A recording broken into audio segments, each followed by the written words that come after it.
আকাশৰ জোন হৈ জিলিকিল পূৰ্ণিমা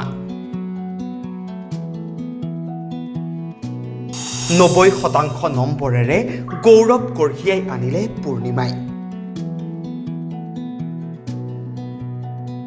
ষষ্ঠ শ্ৰেণীৰ পৰা সমাজকৰ্মী লক্ষেশ্বৰ বৰুৱাই পঢ়ুৱাইছিল পূৰ্ণিমাক। নিজ গৃহত ৰাখি বহন কৰিছিল পঢ়াৰ খৰচ। গুৱাহাটীৰ পৰা দেৰগাঁৱৰ পূৰ্ণিমালৈ শুভেচ্ছা লক্ষেশ্বৰ বৰুৱাৰ। ঘোষণা হ'ল উচ্চতৰ মাধ্যমিক চূড়ান্ত পৰীক্ষাৰ ফলাফল। ৰাজ্যত উজলিল মেধা সম্পন্ন শিক্ষাৰ্থী। সমান্তৰালভাৱে দেৰগাঁৱৰ ১ নং ইকৰাণী গাঁৱৰ পৰা ৯০% নম্বৰ লৈ উজলিছে মেধাৱী ছাত্ৰী পূৰ্ণিমা দাস। দেৰগাঁৱৰ অন্যতম শিক্ষা প্ৰতিষ্ঠান উদয়ন একাডেমীৰ পৰা শিক্ষাৰ্থীৰে উত্তীৰ্ণ হোৱা পূৰ্ণিমাৰ আঁৰত আছে বিশিষ্ট সমাজকৰ্মী লক্ষেশ্বৰ বৰুৱা। উল্লেখ্য যে ষষ্ঠ শ্ৰেণীৰ পৰাই মাতৃৰ সহিতে নিজ বাসগৃহত ৰাখি শৈক্ষিক ক্ষেত্ৰত নিজ পিতৃৰ দৰেই আগবঢ়াই নিছিল লক্ষেশ্বৰ বৰুৱাই।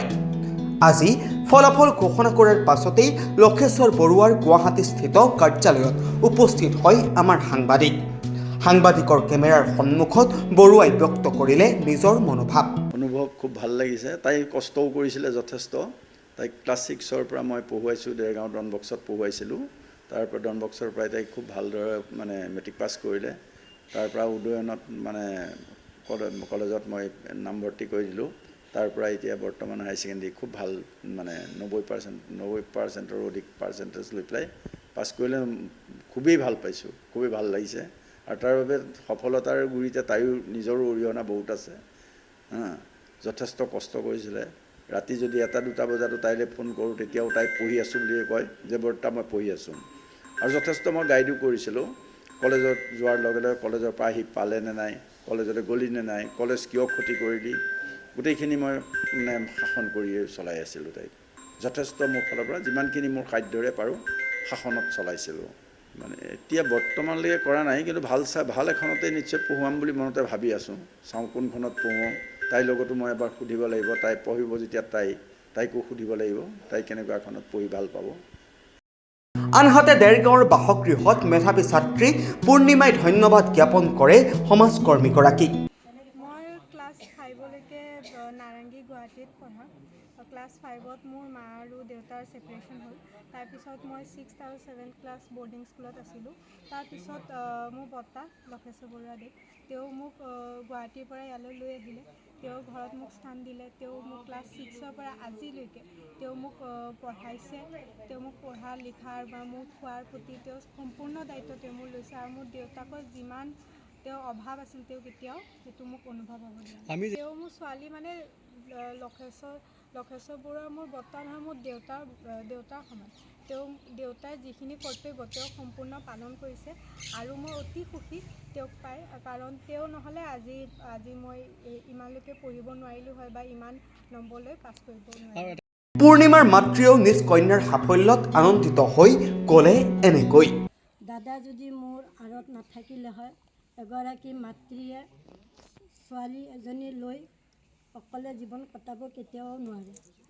অকলে দিনত অকলশৰীয়াকৈ ছোৱালী এজনী লৈ কেতিয়াও থাকিব নোৱাৰে। তেখেতলৈ মোৰ অশেষ ধন্যবাদ। মোৰ পৰিয়াল গোটেই বাইদেউ, দাদা বা ভনী, মোৰ ভণ্টি কেইজনী আছে, ককাই নহয় মোৰ দেউতাৰ নিচিনা। মই দেউতা বুলিয়ে ভাবোঁ সদায়। দেউতাই মোৰ নিজৰ ছোৱালীৰ স্থান দিছে। তেখেতৰ বছৰ 104 বছৰ। তেখেতেও মোৰ ছোৱালীক যথেষ্ট মৰম কৰে। সমাজকৰ্মী লক্ষেশ্বৰ বৰুৱাৰ পিতৃয়েও ছাত্ৰীগৰাকীৰ সাফল্যত আৱেগিক হৈ পৰা পৰিলক্ষিত হয়।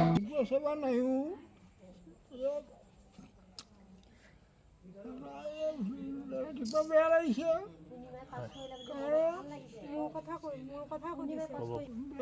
এইটো আনটো নহয়, কিন্তু জেগাৰ পৰা আহি জেগাত কোনো ককাই নাই, ভাই নহওঁ মই, একো নহওঁ মই মৰিলেও তাত বৰ এদিনো খাটিব নালাগে।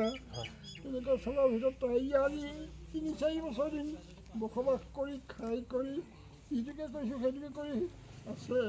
এইটোৱে মোৰ ধন্যবাদ। তাই ভৱিষ্যতৰ মংগল হৈ থাকক বুলিহে মই আশীৰ্বাদ কৰিছোঁ। আজি ৰিজাল্ট ভাল কৰিছে, চব বহুত মানুহ খবৰ ল'বলৈ আহিছে। বহুতে মই দেখি আছোঁ নহয়। উল্লেখ্য যে কেৱল দেৰগাঁৱেই নহয়, সমগ্ৰ মিছামৰা মৌজাৰ বিভিন্ন অনুষ্ঠান প্ৰতিষ্ঠানৰ বাবে বৰুৱাই আগবঢ়াই আহিছে উল্লেখনীয় অৱদান। মাতৃৰ সৈতে এগৰাকী ছাত্ৰীক নিজ বাসগৃহত ৰাখি সম্পূৰ্ণ খৰচ বহন কৰি আজিৰ দিনটো লাভ কৰা এই সফলতাত আনন্দিত সমগ্ৰ গাঁওবাসী। পূৰ্ণিমালৈ আমাৰ তৰফৰ পৰা থাকিল অজস্ৰ শুভকামনা। নিউজ ডেস্ক ৰিপৰ্ট, PB সংবাদ।